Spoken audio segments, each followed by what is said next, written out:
Assalamualaikum warahmatullahi wabarakatuh.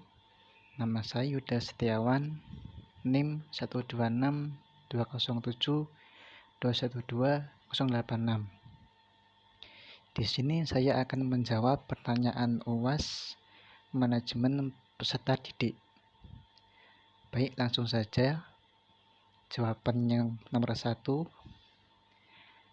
Manajemen peserta didik dapat diartikan atau dikatakan sebagai proses keseluruhan dalam kegiatan yang direncanakan sejak awal serta diusahakan secara penuh dalam pembinaan yang bersifat berkelanjutan untuk semua peserta didik, sehingga nantinya proses pendidikan berjalan dengan lancar, efektif, dan efisien. Tujuan dari manajemen peserta didik yakni meningkatkan pengetahuan dan keterampilan peserta didik, menyalurkan dan mengembangkan kemampuan umum dan bakat minat peserta didik. Ruang lingkup manajemen peserta didik terdiri dari perencanaan peserta didik, penerimaan peserta didik, orientasi peserta didik, mengatur kehadiran dan ketidakhadiran peserta didik, dan pengelompokan peserta didik. Pentingnya mata kuliah manajemen peserta didik ini adalah mengajarkan mahasiswa tentang mengelola lembaga pendidikan dengan aturan yang berlaku. Nomor 2 yaitu konsep dasar manajemen peserta didik ialah proses untuk mengatur segala bentuk kegiatan dari hal hubungannya dengan peserta didik maupun sumber daya lainnya agar dapat mencapai tujuan pendidikan yang sebenarnya. Fungsi manajemen peserta didik ini adalah sebagai sarana bagi peserta didik untuk mengembangkan potensi diri semaksimal mungkin, baik itu perorangan maupun berkelompok. Prinsip manajemen peserta didik meliputi dalam mengembangkan program manajemen peserta didik, penyelenggaraan harus mengacu pada peraturan yang berlaku. Manajemen peserta didik dipandang sebagai dari keseluruhan manajemen sekolah. Segala bentuk kegiatan manajemen peserta didik haruslah mengemban misi pendidikan. Kegiatan manajemen peserta didik haruslah diupayakan untuk mempersatukan peserta didik yang memiliki perbedaan peserta didik. Kegiatan manajemen peserta didik haruslah dipandang sebagai upaya pembimbingan. Kegiatan manajemen peserta didik harus mendorong kemandirian peserta didik, dan kegiatan yang diberikan kepada peserta didik harus fungsional bagi kehidupan baik masyarakat maupun di sekolah. Nomor 3 yaitu perencanaan peserta didik memegang peranan penting dalam ruang lingkup pendidikan karena menjadi penentu sekaligus memberi arah terhadap tujuan yang ingin dicapai pada sebuah lembaga pendidikan. Dengan perencanaan yang matang, suatu pekerjaan tidak akan berantakan sehingga mudah mencapainya tujuan yang diharapkan nantinya. Itu jawaban nomor 3. Nomor 4, penerimaan peserta didik dengan sistem promosi harus mempertimbangkan aspek-aspek sebagai berikut. Membuat postingan informasi yang relevan dan berkualitas, menggunakan desain yang menarik, menggunakan media sosial guna untuk menjangkau jangkauan yang lebih luas. Hal ini akan mempermudah pihak sekolah dalam penerimaan peserta didik nantinya.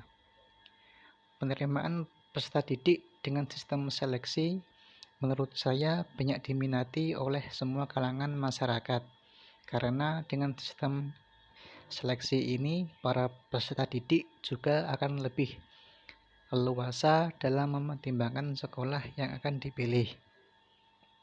Penerimaan peserta didik dengan sistem zonasi menurut saya kurang tepat, karena peserta didik dituntut untuk bisa menentukan suatu pilihan, yakni mereka harus memilih sekolah yang dekat dengan rumah.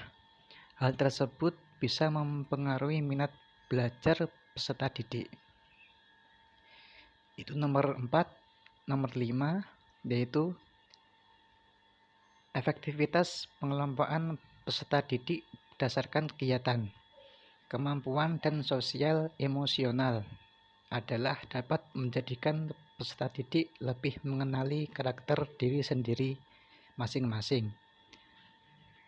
Itu jawaban nomor 5. Nomor 6, yaitu pada umumnya ketidakhadiran siswa dapat dibagi ke dalam 3 bagian, yakni alpha, yaitu ketidakhadiran tanpa keterangan yang jelas.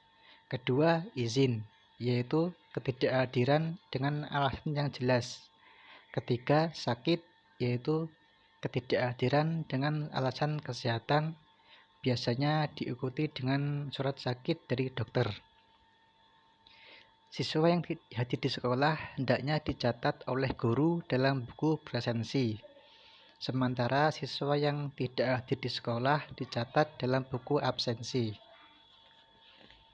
Itu jawaban nomor 6. Nomor 7, yaitu disiplin kelas dapat diartikan sebagai keadaan tertib dalam suatu kelas yang di dalamnya tergabung atas dosen, guru, dan siswa yang taat terhadap tata tertib yang telah dibuat. Teknik pembinaan adalah upaya yang dilakukan oleh pihak lembaga sekolah, bahkan universitas, untuk membentuk peserta didik sesuai dengan norma-norma yang berlaku agar tercipta proses pendidikan yang efektif. Itu nomor 7. Nomor 8, cara pengelompokan yang baik dalam manajemen peserta didik adalah dengan mengedepankan siswa yang aktif diikuti sertakan murid yang pasif. Begitu sebaliknya, jangan jadikan satu antara murid yang aktif dengan murid yang aktif pula.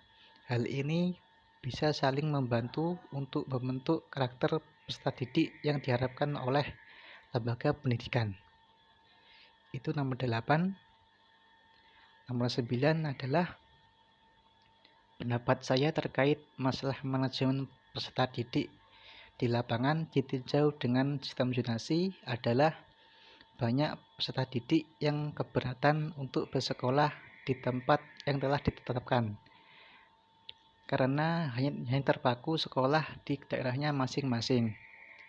Pada pengelompokan ini terdapat kekurangan, yakni kekurangnya lembaga sekolah yang belum mengetahui karakteristik peserta didik.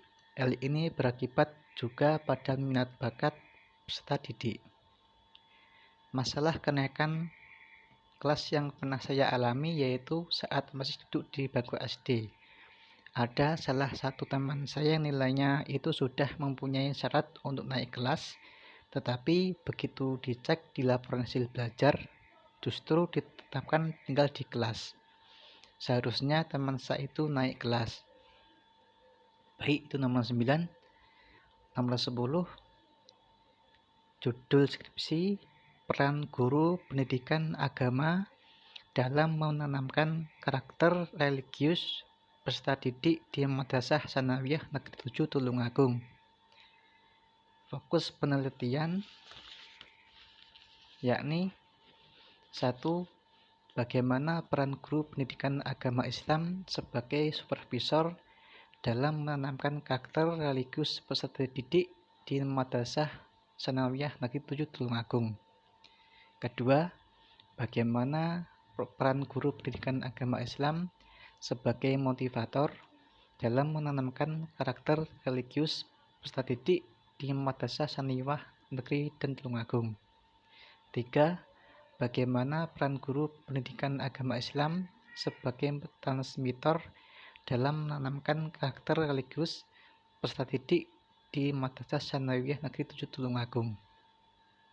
Yang C, Hasil temuan penelitian: 1. Peran guru pendidikan agama Islam sebagai supervisor dalam menanamkan karakter religius, yakni peran guru sebagai pembimbing, penilai dalam pelaksanaan kegiatan religius seperti pelaksanaan sholat duhur, duha, tadarus, dan memperingati hari besar. Yang kedua, peran guru pendidikan agama Islam sebagai motivator, meliputi memberi dorongan dengan cara memberikan hadiah dan hukuman bagi peserta didik yang melaksanakan dan tidak melaksanakan kegiatan religius, serta memberikan apresiasi berupa nilai agar mereka terdorong untuk melakukan kegiatan religius tersebut. Ketiga, peran guru pendidikan agama sebagai transmitter dalam menanamkan karakter, yaitu memberikan nasihat yang positif tentang nilai keagamaan yang sedang dilaksanakan, memberikan nilai-nilai positif dalam hal-hal yang terkecil dalam keagamaan. Itu jawaban UAS dari saya. Semoga ada manfaatnya. Wassalamualaikum warahmatullahi wabarakatuh.